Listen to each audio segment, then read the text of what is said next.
Get my screen. We'll be all set. So welcome everybody. Got a great meeting today. First, we got a couple announcements, and we're going to hear from the Spartan Journal news team. So you guys know the drill. So nothing too new this week. We have our volunteer events that are upcoming. So our first one is actually next Wednesday. So I know we have next Tuesday and Wednesday off. So anybody who's still around Lansing, East Lansing, next Wednesday evening, it's just a great opportunity for us to get involved in the local community and really give back. So there's still a few spots left to sign up. That's what this QR code here is. So if you guys are interested in that, definitely we'd love to see you all there. So. Next one is the Fpa Winter Symposium. So that one is actually this Thursday from 8 a.m. to noon. Great event. The Fpa always has some great events available to us students for free. I know I'm going to definitely be viewing the market update from Vanguard that they're taking place at 8 o'clock. So yeah, if you guys are interested in that, I've put all the Fpa events up on our events page on our website.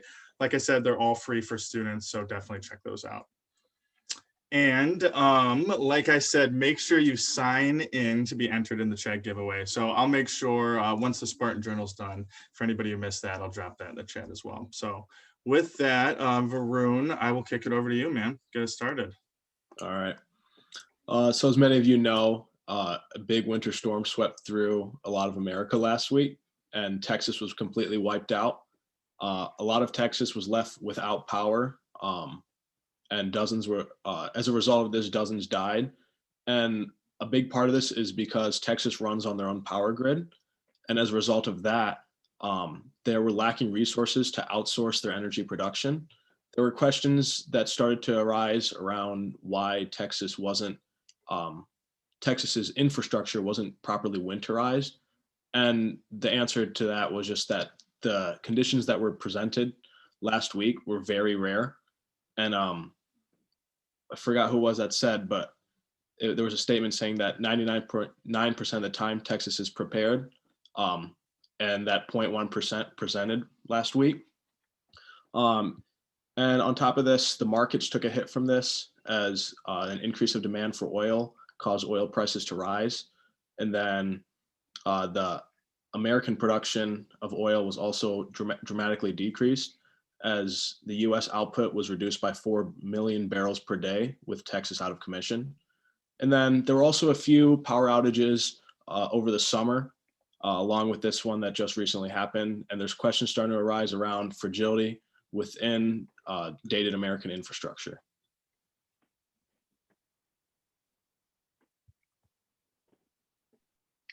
All right, so since the start of the pandemic, we've seen a lot of growth in a lot of small tickers from the Russell 2000 index and from a lot of other small and microcap indexes. In fact, over 300 stocks from the Russell are larger than one or more of the S&P 500 companies. So the largest player in the Russell as of now is called Plug Power. Last year, their stock rose over 970%, and this year they're up around 48%.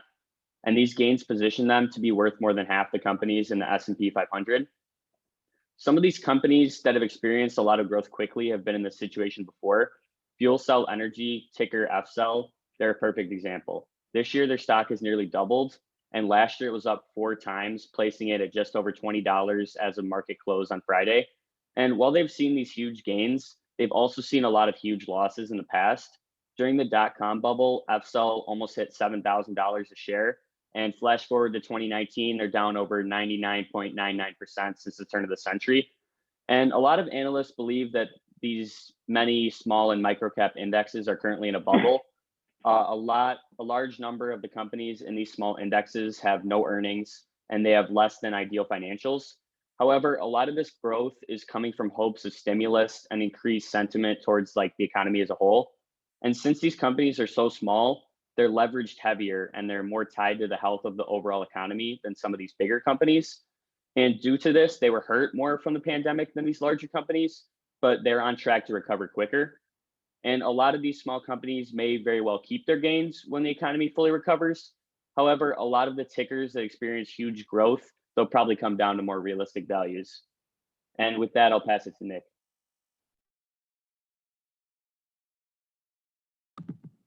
Yeah, so this week I wrote about the unemployment numbers and how they were worse than expected.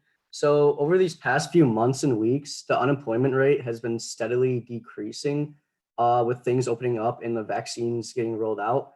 However, the week of February 8th, the jobless claims increased to 861,000, which was a lot higher than expected. So with that, the members of Congress are pushing to get like a stimulus package done soon, but there's a lot of disagreement on what exactly should be included in the package and how much it should cost. The Treasurer Secretary Janet Yellen is pushing for a $1.9 trillion stimulus package. And she feels that inflation is not the main concern. And she mentioned that rates have been very low over the past decade. So she's pushing for a very big stimulus package. And economists feel that the virus levels are a pretty good indicator for the overall health of the economy. So good vaccine news means, or it could mean good news in the economy, and bad vaccine news means bad news for the overall health of the economy. And unemployment numbers, they're still way above pre-pandemic numbers, but we're slowly edging closer to the stronger pre-pandemic economy that we had before COVID. So with that, I'll pass it over to Sam from SGH Wealth Management.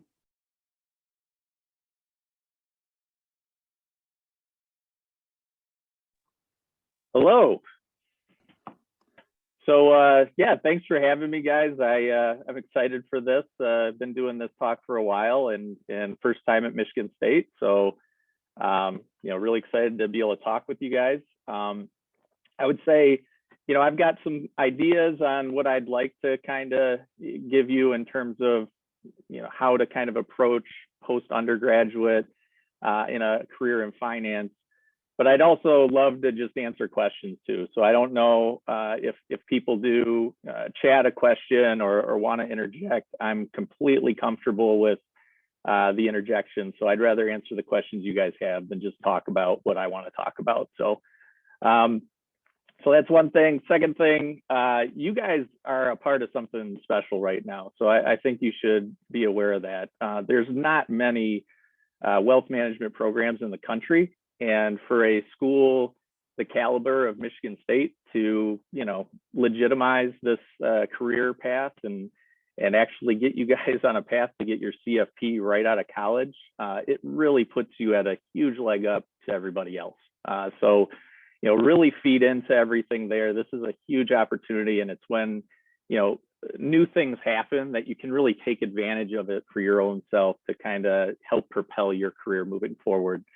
And, getting things as young as you can, finding your passion, finding your right career path, but then also getting these designations at a very young age is really going to put you at a huge advantage over everybody else. So, be excited for that for sure.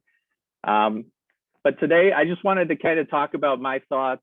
I've had a nice early part of my career. I can kind of give you guys an idea of how I got to where I'm at, and then also my opinions, and try to organize all the different options that you might have after college. And like I said, any questions, please interject, and we'll kind of go from there. So I'm going to share my screen. All right. So, and everybody can see my screen? Okay. All right. So, first off, unlike the CFP, now I have my CFP as well. So phenomenal designation. It's pretty much something that you need to be in this business, in my opinion. So prerequisite is the way I would use it. Where I've really started my volunteering in my career and also really associated myself is with the CFA Institute. So CFA is another designation you might want to consider further down the road. A little bit more difficult than the CFP, a different focus than the CFP, but something that is very interesting to think about and can kind of help you guide in those paths. I am also very integrated with the Institute. I'm a regional ethics presenter and also, the former president of the CFA Society of Detroit as well too. So I'll give you a little rundown on me just to get an idea who you're talking to here. I'll try to make this short. I'm not trying to plug myself, but I founded my own practice. Like I said, I was the past president of the CFA Detroit. I did win the CFA Institute's Global Volunteer of the Year Award, which that was a pretty great accomplishment. I'm also on the Detroit Economic Club's Finance and Audit Committee. And all these pictures, you can take a still of a video and make your face look ridiculous. So if you see all these pictures here, it's just the different surprise expressions of me at Bloomberg and S&P 500 and et cetera. So gotten really integrated with the national media and kind of gone that route for how we've built our practice or whatnot. So again, 39 years old, barely in my 30s, and I can kind of give you some thoughts on how to kind of leverage certain things at these young ages. So that said, I'm going to plug the CFA a little bit. You know, your professor, Stephen Scheistel, is a CFA as well too. So he really understands the value of this. This is their mission statement to kind of lead the highest standards of ethics. You know, the first thing that they mention is ethics, and that's on purpose. So, you know, just kind of make sure that we're kind of looking at that. And that's really where the CFA charter is the only designation that has a full requirement of the fiduciary duty. You know, there's no way to get out of that fiduciary duty. And one thing I'll tell you in being good at, you know, maybe convincing clients to trust you, and that's an interesting thing too, which I'll discuss, but you have to be able to differentiate yourself. I do thousands of introductory phone calls a year to talk to prospective clients. And when you do that, you have to differentiate yourself in a very short amount of time. You know, the people that you would want to work for are busy. They don't have 20 minutes to listen to whatever you have to say. So you have to really figure out a way to differentiate yourself quickly. And every advisor out there, whether they are or not, could potentially be pretending to be a fiduciary. You know, remember that that term fiduciary is not a legal requirement.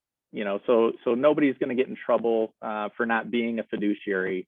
But again, one way to differentiate with the CFA at least is it is a core requirement. So, you know, the tongue-in-cheek joke is people might be more afraid to be reported to the CFA Institute than the SEC because they're actually going to reprimand you for not being a fiduciary. So, you know, the other thing with the CFA program is it's a global designation. So the CFP is obviously centered more on the United States, which, you know, for the most of us, that's a more efficient path to go.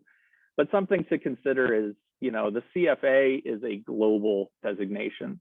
So if anybody has dreams of working in Dubai or Hong Kong or Europe, maybe after COVID, you know, then this CFA would actually be completely portable. I mean, it's actually quite shocking how portable it is to other countries.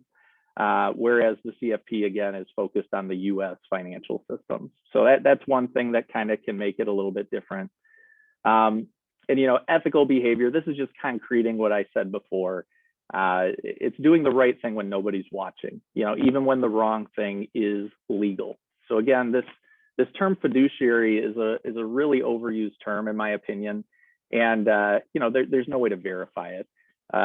One thing that's been really humbling, you know, in my career path has just been, you know, the number one reason that clients choose a financial planner is, you know, it's not designations. It's not how smart you are. It's not what your returns were last year. It's not all the things that is the battle of this highly competitive industry. The number one thing is trust. You know, so if you cannot establish trust, and mind you, those surveys say over 85% of respondents answered trust. So it's an overwhelming amount in that area. So you could be the best investor with, you know, an amazing algorithm, and if you can't convince anybody to invest in your fund, what is that worth? And so really, it's that trust factor. And you know, the old Warren Buffett phrase, you know, it takes 20 years to build a reputation and only 5 minutes to ruin it. I really think that you guys should absorb that and how you kind of progress moving forward, because if you need to establish trust, you need to really protect your reputation to be able to build that trust with folks.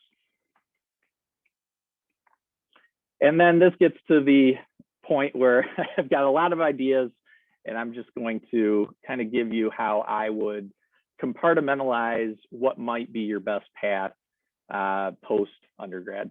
So, and again, anybody have questions, please stop me. But your options from here are master's, MBA, PhD on the traditional route. Designations might be CPA, CFP, and CFA. So again, one point I already brought up is international versus the US. So, all these other ones, CPA, CFP, those are generally US based. And, the CFA, MBA are things that could be more portable internationally as well too. I always like to beat up on accountants. I know this is a wealth management, but I think we can all collectively, beat up on accountants together. But accountants are rule-based thinkers. They're not reinventing the wheel. They're not constantly innovating. Their ideas that were good last year will still probably be good this year. And so that's kind of a rule-based thinker mentality. Some people, that feeds them, and you can kind of master that and go from there. I would say the finance side of things is more of the creative free thinker. So, again, whatever is going to be the new way to analyze that's going to show success is going to be different every year. And that's, I think, what makes this job exciting.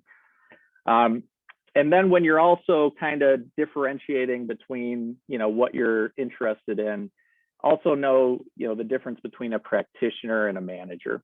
You've got to understand that, if you're going down that CFP route, but you do have something inside of you that enjoys being a manager, it's probably unlikely that you're going to satisfy that itch, at least in a short amount of time. So that's where maybe the MBA would work a little bit better if that's the approach that you're thinking. And I take a step back, rules-based thinker obviously is the CPA. That might be a better approach. And then broad-based knowledge versus specific focus. And that's really where I start to compare the CFP versus the CFA. So the CFP, gives you a broad-based knowledge on everything personal finance in America. So as you guys know, estate planning, accounting, investing, et cetera. It's really comprehensive to that degree. Now, and you guys can disagree with me, but I would argue, and I did pass the CFP, mind you. So I would argue that the CFP doesn't delve into investments in as much depth as maybe there is to study in that realm. And so the CFA doesn't touch on taxes, doesn't touch on estate planning, it doesn't touch on insurance, any of those other areas. It is just a hellish process of knowing everything about security analysis. And so, that's where it is that specific focus. And, what I would recommend, and if any of these kind of differentiating factors help you guys out, is just really figure out what brings you the most energy. And do I have a question? Is that what that means? Yeah, Sam, I have a quick question. So yeah. Would you recommend getting the CFA if you were going, maybe you thought down the line you were going to go into business for yourself and start your own shop? Do you think the CFA is necessary for that? I don't think it's necessary, but you get to that bullet point right below what finds you energy is being overqualified. So I can jump around a little bit. There are, I was the president. I know all the members of the CFA Society of Detroit. There's literally 486 of us in the entire state. I mean, that's including Traverse City and all over the place, right? So, in starting a business, I have this logo, which is a great logo, but I don't have the Merrill Lynch logo behind me or anything like that. So I can't get that brand recognition that might make people a little bit more comfortable. And so I have to, again, and you'll hear me say this a lot, differentiate myself. I don't want to sound like those people because I want to sound different so that, clients feel that this isn't the same old pitch that they've heard every single day. So anyways, getting back to the CFA, being overqualified, I can bring up the CFA and really challenge any prospect I talk to say, does your current advisor have a CFA? or are the other advisors that you're interviewing have a CFA? And 99 out of 100 times, they don't. And so it's instantly something where it's intriguing. It makes them look in a little bit further about what we're about, and then everything else lines up too with us as well. So I would say the CFA personally is what propelled my business to the point that it's at right now. I can 100% say that there's a direct tie to that. Other things, though, I mentioned it's a hellish process. I would not be able to probably fit it into my life right now. I've got 4 kids and running all this stuff, and there's no way I would get myself through it right now, because it's literally life ruining. I mean, I can't say it in any other way. 3 years, studied for about 9 to 10 months, at all hours, all weekends, et cetera, just to barely make it through, the CFA testing process, which again has it's actually an 18% pass rate. So, it's not like the 60% and other things that the other designations are usually passing at. 18%. I mean, it's a lower pass rate than the bar exam, everything else you can think of out there. So if you can get through it, absolutely, it's going to open doors for you. But I do not think it's a prerequisite to do this business. I would say, knowing a bunch of CFAs and hanging out with them, there's not a lot of salespeople in that room. There are a lot of analysts who are great folks, but they're not, the outdoor person that's talking to people and shaking hands and stuff like that. So combining those two characteristics together, I think, is what really makes at least what we're doing here unique. So awesome. Thank you. Yep. So what I was getting to, though, is you got to find out what brings you energy. Okay. And that's what kind of brings me down to sales versus analyst. Know thyself. Okay. All of us want to overachieve. All of us want to have our own business. All of us want to be the top at, whatever we're doing. But we have to understand that the only way to be the best at whatever you do is to make sure it's a passion of yours, and then some realities of the industry, and it is what it is. But salespeople make more than the analysts in general in wealth management. So, but being client facing isn't for everybody.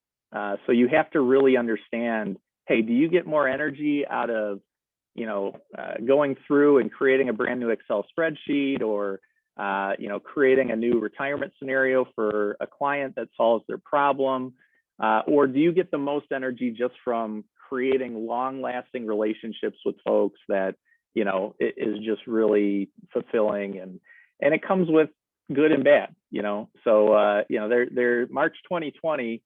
When you get a bunch of clients all of a sudden that trust you, and then March 2020 hits, well, then now you've got all those clients that want to talk to you that week. So there's a lot of things that kind of come with the relationship management side. But again, the reason I bring this up is if you can figure out what brings you that energy in the first 2 to 3 years of entering the working world, then you will be able to focus and get to the highest of those achievements in that realm. But you got to really be honest with yourself. Do you enjoy the sales aspect? And I would also say too, outside of just sales in general, just know too that you don't have to be a used car salesman or an insurance salesman to really, have success in this industry. I know that most of the jobs out there are going to be like Ameriprise or, Hans or some commission outfits that, and this is drawing from my own experience, are going to sit you down at a cubicle, give you a phone book and say, go at it, kiddo, and just start cold calling. And, I personally think that it's a healthier approach, which I didn't have in my career path, but I think it's a healthier approach to learn how to be a financial planner first, and then grow into, seeing if you enjoy the sales aspect of things. But, outside of wealth management specifically, again, I do believe that it's important to just, hey, really, really have a heart-to-heart with yourself and say, do you want to be that lead advisor in that room who has to be accountable for everything that goes wrong, or do you enjoy the analyst in the background? So, and then, you know, just general things about wealth management. You know, we've got a bunch of different things at play today, you know, fee compression, the fiduciary duty I mentioned before, the stark difference between RIAs and commission brokers. Still know about 70% of financial advisors nationwide are commission licensed. So, you know, it is still the dominating aspect of this industry. And then I would say, I don't care what business you start, you name a business, you know, selling wipes, selling ketchup, whatever it is. If you're not cultivating data and, you know, leveraging social media in today's world, somebody else will in your industry, and that's where you'll start to fall behind. So I would say, whatever you go into, make sure it's a company that's focused on those two things, because that's really going to be the future, you know, 10, 15 years from now. So then specifically in financial planning, and I'm sure some of these stats you guys are aware of, but there's more CFP professionals over the age of 70 than under the age of 30. So this is a profession where people are retiring. There's tons of M&A activity. By next year, there's supposed to be a shortfall of 200,000 advisors. What that says to me as an analyst is you can get paid a little bit more in this industry than other industries. Supply and demand. You know, there's not enough supply out there. Demand's just going to keep going up with the baby boomers retiring. So I think this is a great path for everybody involved, and I think that it's going to be a lot of opportunity over the next 10 years. But again, I stress again, you must enjoy the relationship management aspect of it. So, you know, in kind of understanding that, you know, the image of what a investor might be or a stockbroker might be is, you know, conjured up from like Wolf of Wall Street or some other movie or something like that. You know, the reality of it is we're working for real blue collar folks that need our help. And, you know, when you're dealing with people's money, they can get emotional about that at times as well too. So you have to be almost like a behavioral psychologist. I don't know if anybody's been reading into Daniel Crosby yet, but if not, I would really encourage reading some of his books, because that will really encapture what I'm getting across. But, you know, being comfortable pre-COVID, you know, meeting with people on their kitchen table while their dog is getting dog hair all over your, you know, suit that you just got dry cleaned yesterday. That's the reality of the day today. And so I put that up against corporate positions because, you know, a corporation, if you're an analyst at a big corporation, you're working for another corporation, and, you know, the employees are going to have a little bit of separation between the money and their emotions. So it might be a little bit more or less emotional, more professional in those means. So just kind of understand that in the differences between, you know, what could be personal financial planning and that corporate side. But then also, because not as many people are getting into wealth management that should, there's a lot more competition. So if you do decide to go that corporate route, and this dovetails to Justin's question too, that's where I think the CFA would be much more of a requirement. You know, so for the CFP, that's probably good enough to get the job done in financial planning. And then, you know, again, more stability, less sales requirements, et cetera. I can't stress enough how important relationship management is in this field. So, and then that gets us into Michigan. Oh, yep, Varun. Yeah, actually, I just had a quick question on something Yeah. on the previous slide. Okay. So under financial planning, it says become a professional before becoming a salesperson. But from what I know, and that's little because I'm a freshman, so I'm still trying to learn. But it seems that a lot of the beginning of your career as a financial advisor starts as being a salesperson and getting yourself out there and selling your services. So can you elaborate a little bit more on what you mean by becoming a professional first? Yep. So I got another author that if anybody's interested, Mark Tibersion is a big practice management consultant.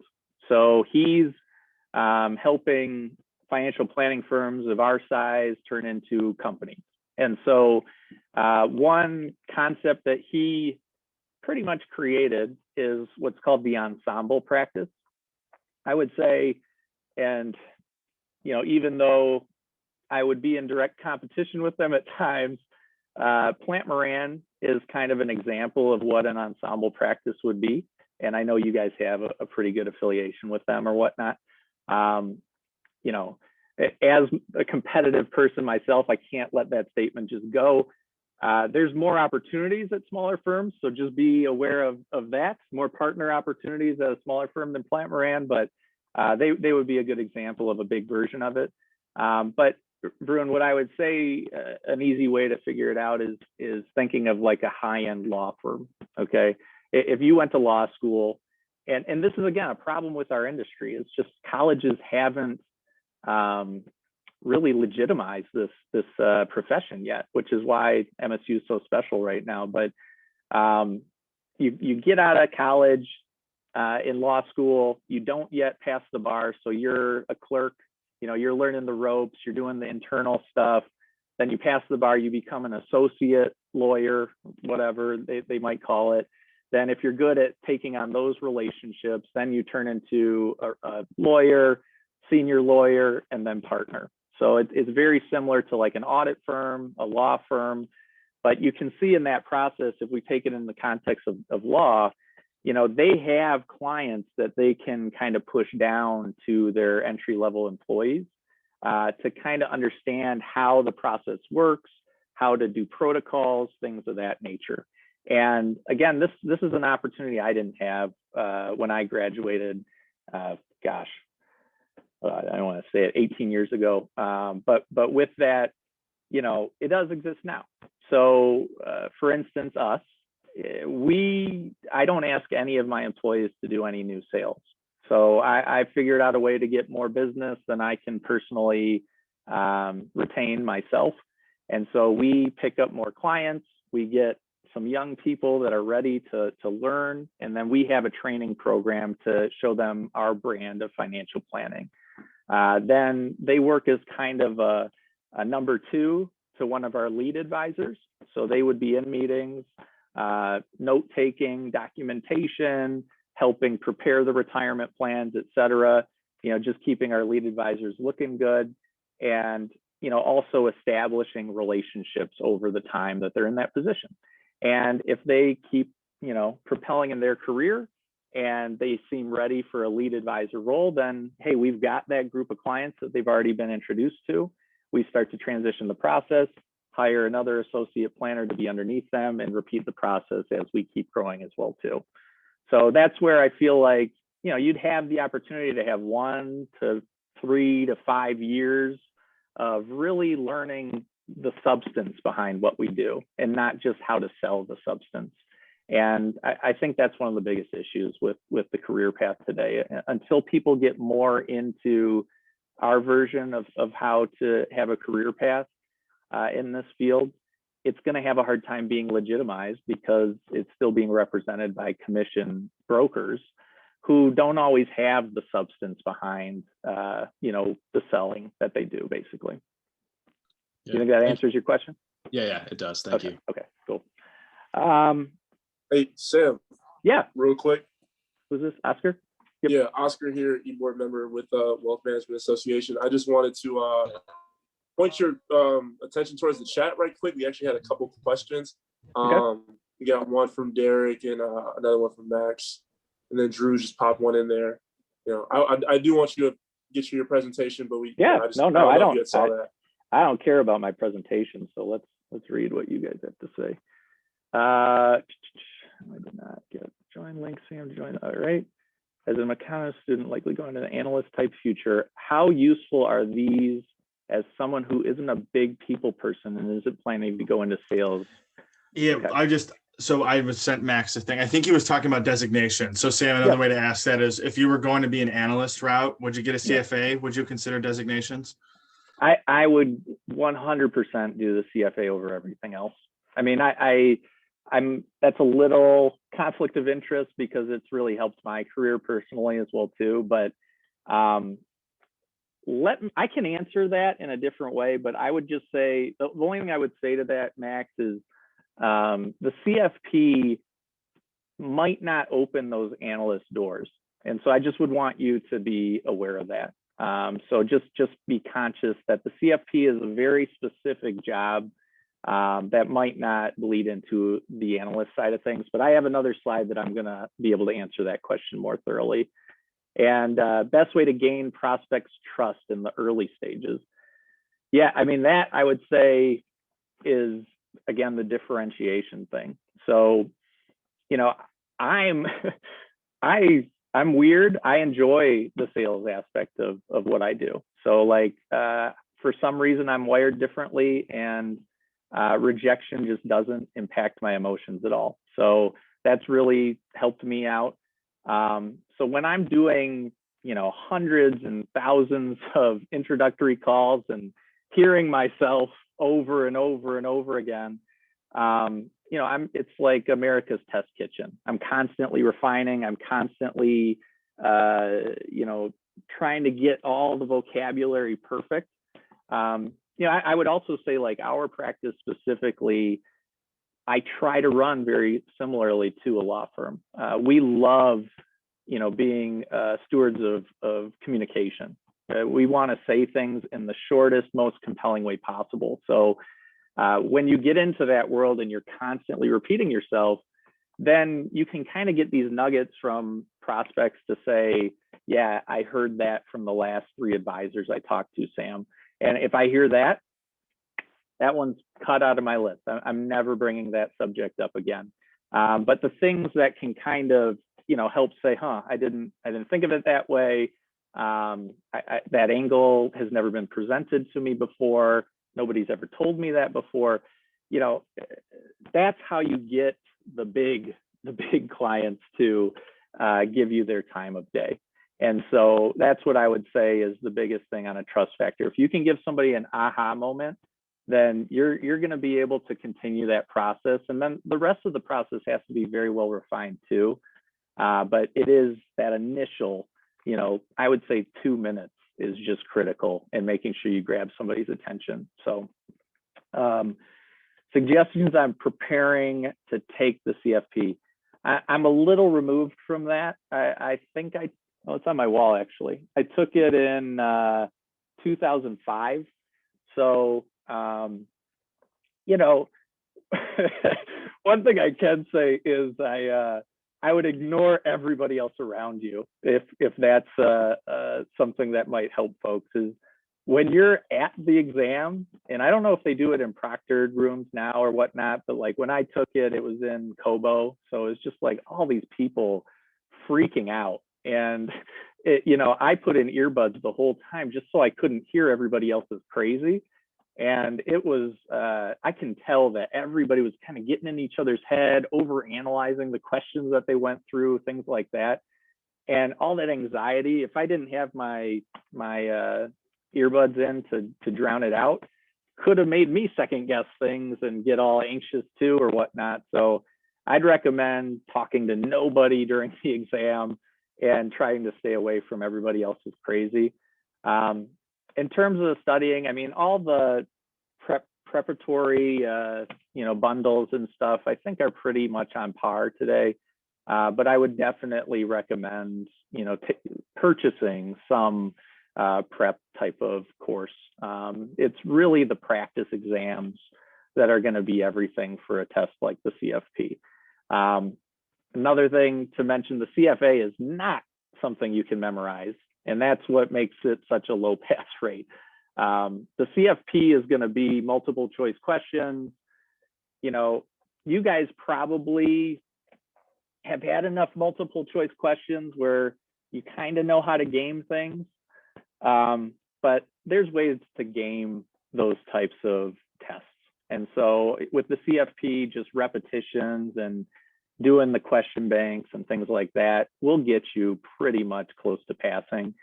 If anybody's interested, the CFA is, they give you 2 pages of just information, just like all this information about a company. Then they give you their financial statement and their balance sheet. And then they're just like, calculate the DuPont ratio.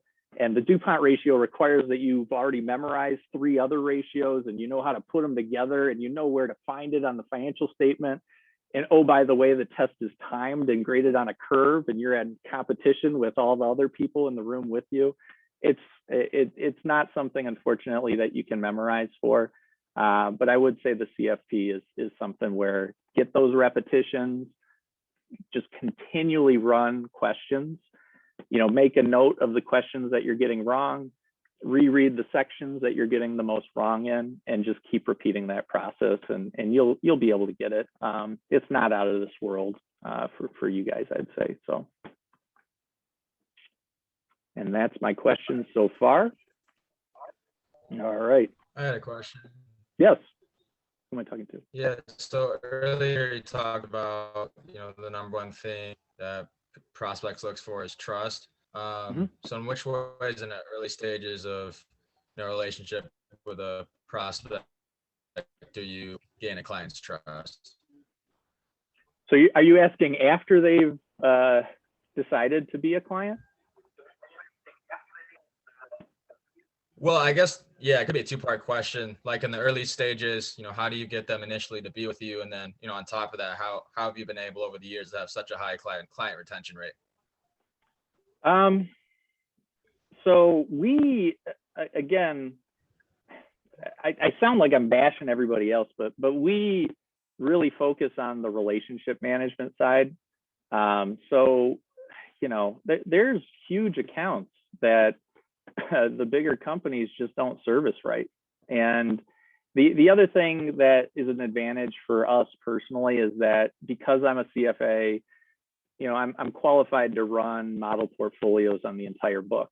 So we're not dependent on mutual funds. We don't sell annuities ever. So, we can kind of cut out those costs for clients, and that kind of helps the process along as well too. Convincing them that we're the right outfit for them, again, really boils down to that differentiation. I would also say too, though, that we do a free initial consultation. I mean, it's not reinventing the wheel at all, but you'd be surprised how many places like a Merrill Lynch or UBS, et cetera, don't really put a lot of the pre-work in when they're talking with a prospect. They kind of tell them, hey, we're good at what we do. And after you sign up with us, then we'll do the work to show you what we're going to invest in and how we're going to do the financial planning. I think that's a opportunity for the smaller firms to take advantage of. So we do hours, like hours of work for a prospect before they're even a client. And with the full idea that, hey, it's a free initial consultation. If anybody doesn't want to take it, they can just walk away from us and there's no hard feelings, because that's the context of what we discussed. And so the risk of wasting your time, I think, is one thing too, where, hey, if you're small, if you're the new guy on the block, low man on the totem pole, time is the thing you have. Energy is the thing you have. So if you're going to make a name for yourself on that side of things, you got to come with that time and energy and really show people the love beforehand. In terms of retention, it's just continuing that process. And I would say, again, in these companies that have silos, so, it's like, hey, this is my part of our total book, this is Bob's part of the total book, et cetera, where there's no bleeding between them, it's really tough to continue to grow, because you can only service so many people. And then at a certain point, people are going to leave because, the standards go down a little bit. So I think that's really where the team approach comes in. Having a team approach, having people on hand to do all these things is really what I think leads to the high retention rate. So. All right, so then that gets to this screen here, which I think pretty much says the picture. So again, there's over 19,000 members of the Michigan CPA. Oh, I'm sorry. Tyler, hit me. Yeah, so I just had a real quick question. Was there anything you learned while studying for the CFA that kind of, fundamentally changed the way you thought about maybe an investment or a protocol or the way you operated, the business in a sense? Yeah. I mean, one thing that this is very basic, but it affected me way more than it probably should have is they did very simple studies where it shows that, clients that are charged somewhere around 2% a year. So, nationwide average, the average firm might charge an advisory fee of 1% or less per year. But then if they utilize mutual funds, those mutual funds could potentially be charging another 1% and a hidden fee to the client. So nationwide studies show that the all-in cost for a client is around 2%. A few years ago, it was 2.3%. So, one CFA study showed that if you are charged 2% instead of 1% over the course of, and I can't quote this exactly, but it's either 20 or 30 years, you will have only 2/3 as much money as you would have had otherwise. So the power of fees has been one thing where it's not the most analytical thing that the CFA taught me. So I don't want to give you a bad impression of that, but it really affected the way that I manage my practice, because that's our first mandate when creating our portfolios is we want to try and strive to be the cheapest, internal cost portfolio in this region. And that's, again, another differentiating factor for what we do. So that certainly changed my outlook on things. I would say from an analytical perspective, it certainly taught me a ton. And I know how to analyze individual companies, and I can, be a portfolio manager or whatnot if that was the career path I decided. But in what we do, we do factor-based ETF investing. So, it's a quantitative way of trying to be active in the markets. So in my day-to-day, I don't really so much leverage the individual stock analysis that the CFA is really focused on. But I would say certainly, amongst the fee issues, there's certainly some other things that it taught me. But that's a good question. Yeah, so were you running the business before you took the CFA or in the process of studying for it? Yeah. So were you ever in control of were you charging a commission or a fee? Which one were you doing before? Did you change, or did you just kind of recognize the power fees held? So, and this is where, hold on, right now, there are, how do I tell? Oh, there are 31 participants here. So let's see what the number goes to after I mentioned that I graduated from University of Michigan.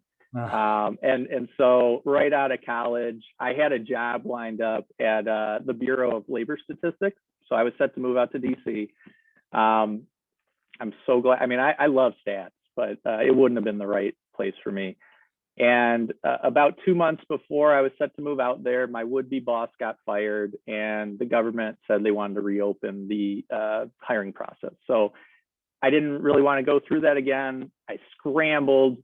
And I mean, to hear how flimsy it is that I ended up in this industry, my girlfriend at the time was a bartender, and her friend got a job at some weird commission firm out in Southfield, Michigan. So unbeknownst to me, she got a commission for recruiting me to that firm, which I still think she owes me. But then, that was my entry, and literally, Tyler. And here's another interesting thing. I do the ethics presentations for the CFA Institute. And I think one interesting thing that people don't always recognize is the majority of white collar crime is perpetrated by people between the ages of 25 and 29. Okay. So, and this is, you might think this is a total sidebar, but, it's not Bernie Madoff. It's not Skilling. It's not these 50-year-olds that are getting in trouble for white collar crime. So listen to what I said specifically. It's the young associates that are coming into their company that don't know better, and are just trying to impress their boss that are the ones that are getting in trouble for the white collar crime. So it's, in my opinion, it's the 50 and 60-year-olds that are pulling the strings, but they know how to separate themselves from the legal aspects of it. And they've got these hungry young associates to kind of do their dirty work. And, you know, the reason I bring that up is when I started at this place that will remain nameless, they came in, put out a sheet of paper, and were like, write down all your friends and family. And there's no context to it. They're just like, hey, write down everybody you know. And as a 23-year-old, I want to impress my boss. You know, I wanted to make a name for myself in this industry. Something didn't feel right with me. And I'm not saying like that means I have some moral compass or anything. I mean, it was a knee-jerk reaction that I had or whatnot. And I didn't do it. And so I was like, hey, you know, I kind of felt that was wrong. But then they write down this list. They don't tell you the context. And then they took the list and they made a copy of it. And then they send it back to you and they say, all right, here's your prospects. You know, I want you to call these folks and sell them annuities or whatever it is, mutual funds, et cetera. And so they got that base list. And then they had some other things that were just cold calling essentially. And so it's a very hard way to start. I mean, impossible. And I would tell you at that time, I was selling things that I didn't know as well as I should have, you know? So it was me trusting my, you know, mentors at that time who I, you know, today feel like were more self-interested individuals that, you know, might not have their client's best interest at heart. So that's how I jumped into this industry. I was there for a year. I didn't like the process because I really knew that it was just a revolving door. You know, they were just trying to get a commission and then just move on to the next person. And there was nothing about retention. You know, that other question from before about retention, they didn't give a crap about retention because they already got their commission. So there for a year. And then my mentor there, he didn't have the accreditations or the designations to take on a really large account that he got. So he was very nice to me, and I took that account and started my practice with that. It was a municipality. That municipality got sued by Ford, and 2 years in starting my practice, all of the money left. So it bought me 2 years to start getting new business and establishing myself. But then after that, I mean, I'll tell you, getting from 0 to 100 million in assets is a dogfight. I mean, it's just a dogfight. So it took me probably 9 years, you know, to get to 100 million. And then it took me 2 years to get to 200 million, you know, so it's a very, very hard thing to get from that bottom place to 100 million. And that's really where you start to get legitimacy and turn into a practice. So. And, you know, sorry, I want to interrupt you, but, I mean, first of all, that's crazy impressive. And second of all, I want to ask you two things is, you know, what were you doing really to separate yourself from other people, considering, you know, you had some experience, but, you know, you didn't have any clients at the time. And then what were you thinking? What kept pushing you saying, this is what I want to do, instead of, you know, maybe, okay, I lost my client, why don't I go try to join another place? Were you entrepreneurial and always have been, or kind of never wanted to really go back to where you started in that first company? What was, you know, the mindset? Because that's a pretty big number in a relatively short time. I mean, that's pretty impressive. I'm overly competitive. I mean, like when we get job candidates, I constantly get like athletes applying for these positions, which I don't know. Sometimes it works out, sometimes it doesn't. But I would just say it attracts people that are really competitive, you know, knowing that environment or whatnot. If you would have asked me my senior year of college, I would be like, there's no way I'm being a salesman. Who wants to be a salesman? You know, that's a dirty word. I don't want to be associated with them. I want to be legitimate, Then I get this job randomly, which, I at the time probably wasn't super committed to. And this competitive battle to get clients just sparked in me. And I really found I enjoy it. So I would say it's that experience, which, mind you, I'm conflicting myself. That experience is what showed me that I could start a practice, but I will be straightforward. If I had the opportunity to go in more of a firm approach right off the bat, I think I'd have a bigger practice today, because a part of your question too, Tyler, is just how do you build trust when you are 24 years old, you look like you're 16, and I'm not saying you, I'm saying me, and like you got nothing. You got the CFP, maybe great, but you don't really have a historical performance report to go off of. You don't have the systems in place to do it. It's just a lot of trial and error. I mean, there's nothing else. I mean, there's not a blueprint. There's nothing out there, but you got to keep trying stuff, and again, be big on data. Document everything you do. One little tip is, write down everything that you talk about with a client, from time to time, bullet point it, stare at that Word document until you can figure out a way to make the same statement, but make it shorter and more compelling. And then just scrub your speech to only talk in that way moving forward. And that's what I mean by trial and error. Like you've got to find the most efficient, short way of saying really complex things that can be understandable. I mean, it's a big challenge from a communication standpoint, but that's how I would try to approach it, because then you'll figure out your niche.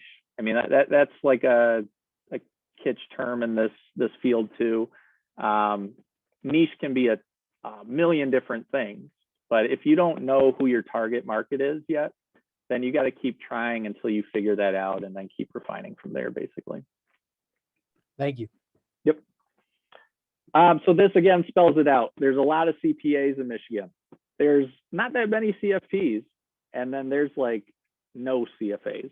So again, that's where I would say it's a pretty easy thing to differentiate.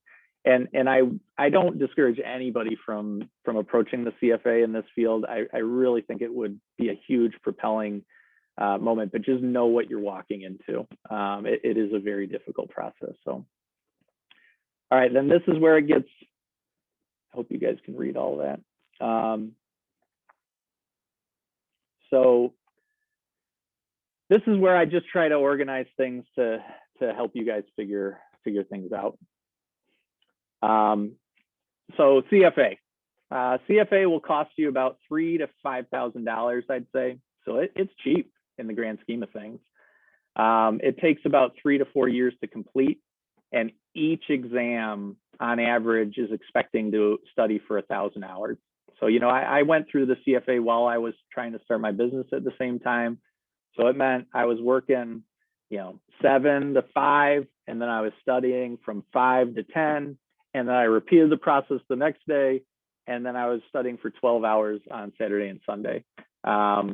People didn't see me for 3 years, and I was a ghost. So it's very tough to do at the same time.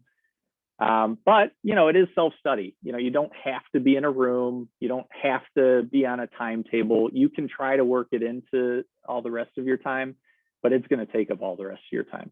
So there's no question. It has about an 18% pass rate, so very tough to get through.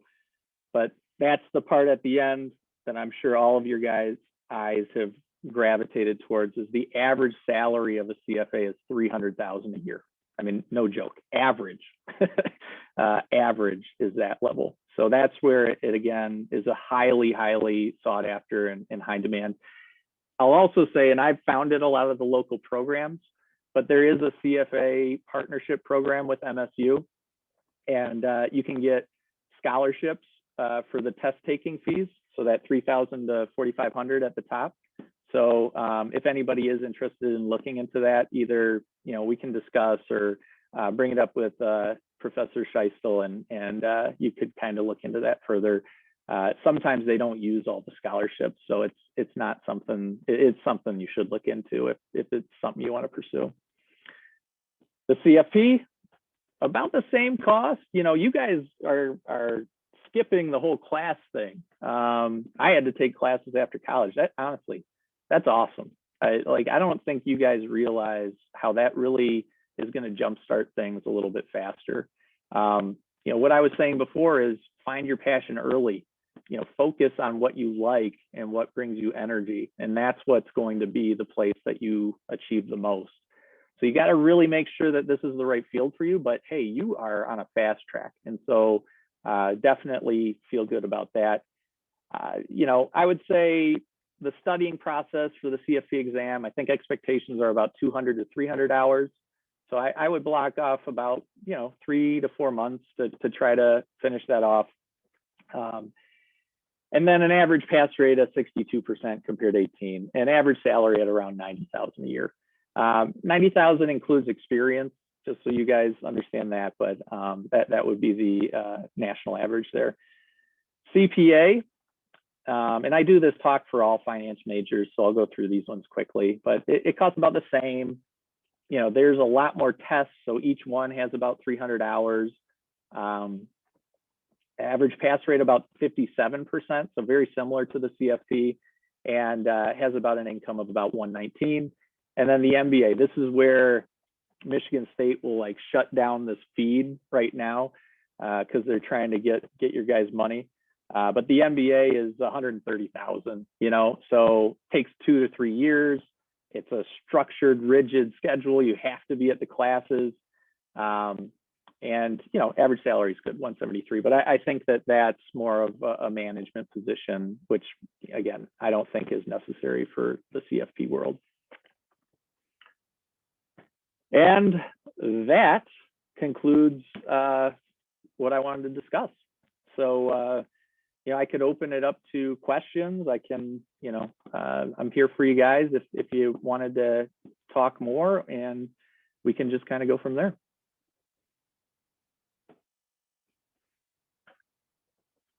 Yes, Andrew.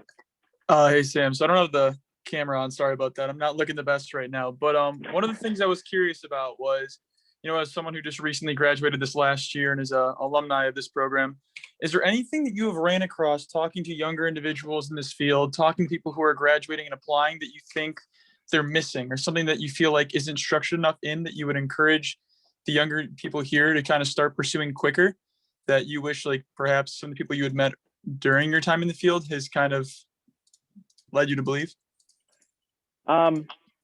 I didn't. So are you looking for skill sets that we're kind of looking for? Correct. Skill sets, efficiency, or understanding of certain topics that you think, would be beneficial to someone who's just starting out in this field? Yeah. I would start reading some blogs. I saw that you guys had Kitchus on, and I think Rich Holtz was on too. They do great writing. So, starting to read those things fluidly so you can kind of talk about the new types of strategies that are out there. I think that would be really helpful. Now, that's my take on it. If you work for a firm that's more commission-based, they might not want you to read Kitchus or whatnot, because, it might not be the brand of financial planning that they're looking for. But I would say that, and then, again, I'm a steward of communication. So, we are trying to say things in very compelling ways. And I don't know how lawyers kind of become wordsmiths like they do. But I would highly, highly recommend maybe not speech classes, because, this is an intimate thing. We're only in a room with, usually 1 to 2 people. So that's the type of presentations that we're giving. But there's a lot of books out there that can help you better tune your communication. There's one out there that says, what is the name of that book? Exactly What to Say. That's a pretty short book that kind of helps with communication. But I would just say, being conscious of communication.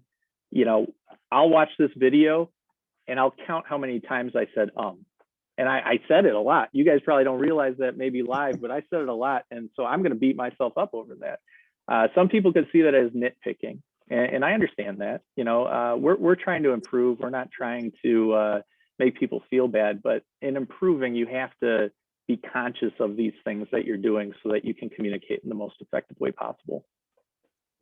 Gotcha. Thank you. Yep. Matthew. Hi, I'm kind of like the same where I'm not looking too good, but you talked a lot about the CPA and the CFA. How do you think that compares to like a Series 7 exam or a Series 6 exam? Like, because I took like the SIE this past summer and I passed that. Okay. So, and it wasn't too bad, but how do you think that compare? Have you taken those exams, or have like you heard about how? I had it when I worked at that firm I mentioned. I got my Series 7. I've since dropped it. Now, you know what? One thing I'll tell you, again, 70% of financial advisors are commissioned advisors. So, you know, from your perspective as a younger person trying to break into the industry, I don't fault you for getting a 7 or a 6 or something, because it opens up a lot more job opportunities. You know, places like Merrill, Morgan, UBS, they won't usually, even hire you unless you have one of those licenses. Now, again, and a little bit of a broken record, but like, I really want to differentiate myself from those outfits. Like, I don't want to be associated with those outfits personally. So we actually have a mandate where nobody at our firm is allowed to hold their Series 7 license. And so we're in the exact opposite side of things. And that isn't me wanting to try to discourage you, Matthew, again, because like a lot of job opportunities are going to be in that world.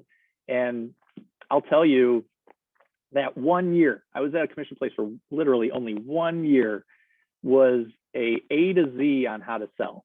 I mean, like these salesmen could sell, you know, igloos to an Eskimo type of thing. So it's A to Z in sales training.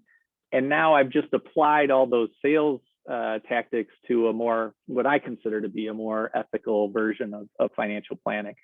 And so you can learn a lot from those places. I would not edit them out.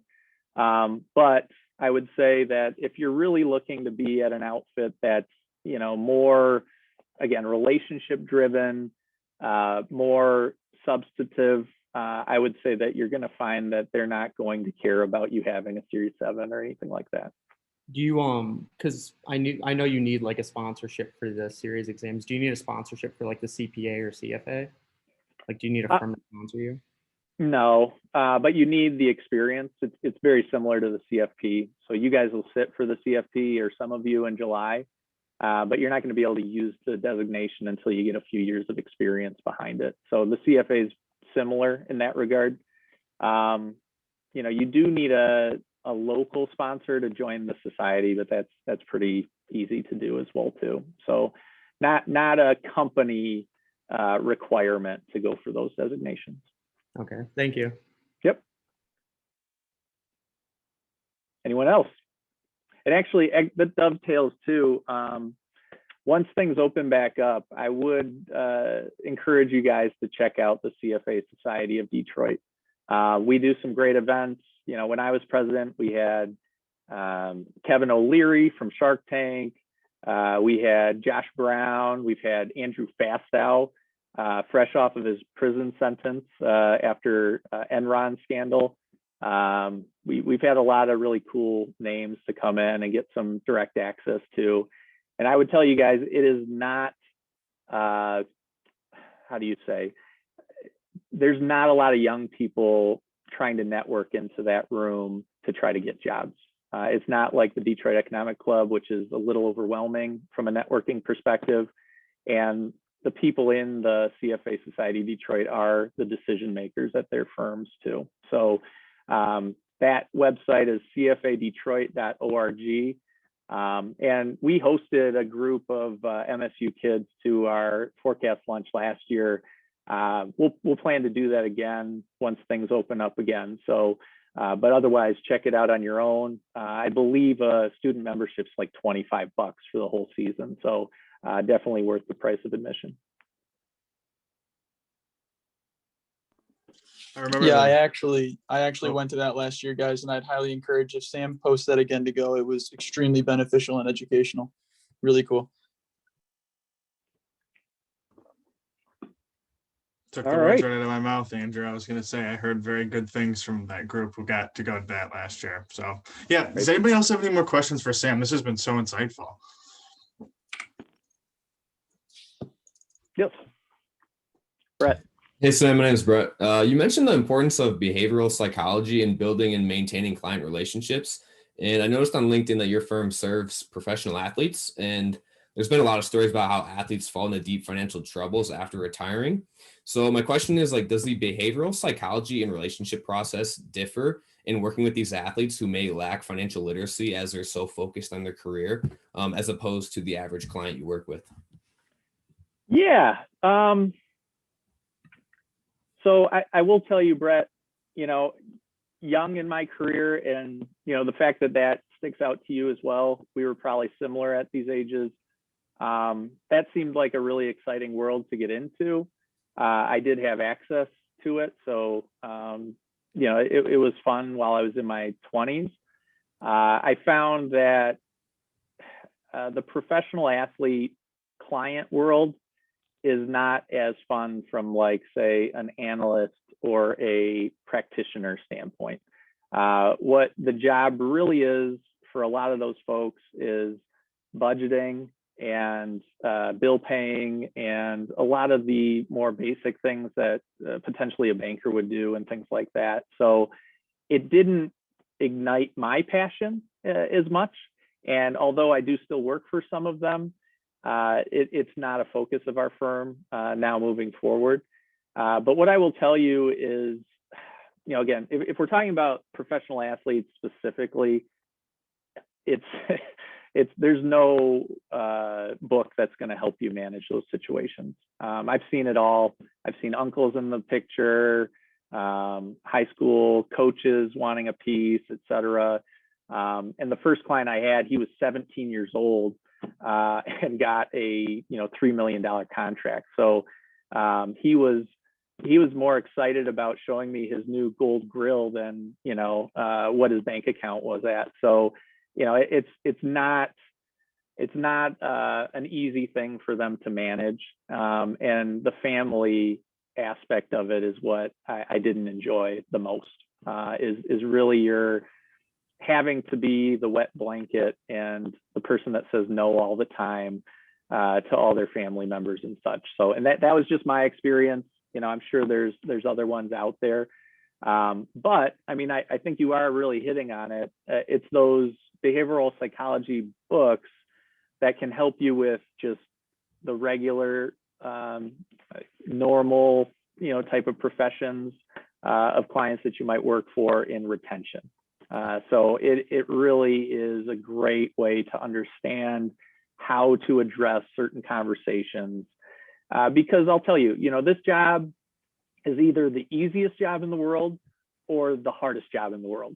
Like, so if you're not ready for a roller coaster, this might not be the profession for you. And what I mean by that is, when the markets are up, everybody's happy with you and things are going great. And when March 2020 hits, everybody kind of, you've got long relationships with these folks and everybody kind of is worried and anxious. And so that kind of comes out in different ways. So really understanding how to manage those types of feelings in those moments is what really propels a business after that point. Because, I started my practice in 2005, and then 2007, 8, and 9 hit just 2 years later. And, there were times where I was just sitting around being like, what the hell is going on here? Am I going to have a business? Do I got to switch fields and things like that? But I'll tell you, survivorship bias, there's a bias for you. Getting through 2008, 2009, all the accounts I picked up in 2008 doubled in value just because the market's recovered, you know, and there's a bunch of other advisors that had dissatisfied clients during that zone. So it's really learning how to manage those really, really difficult points in the stock market are 100% what's going to, you know, make you from good to great from a retention advisor standpoint. Thank you. Yep.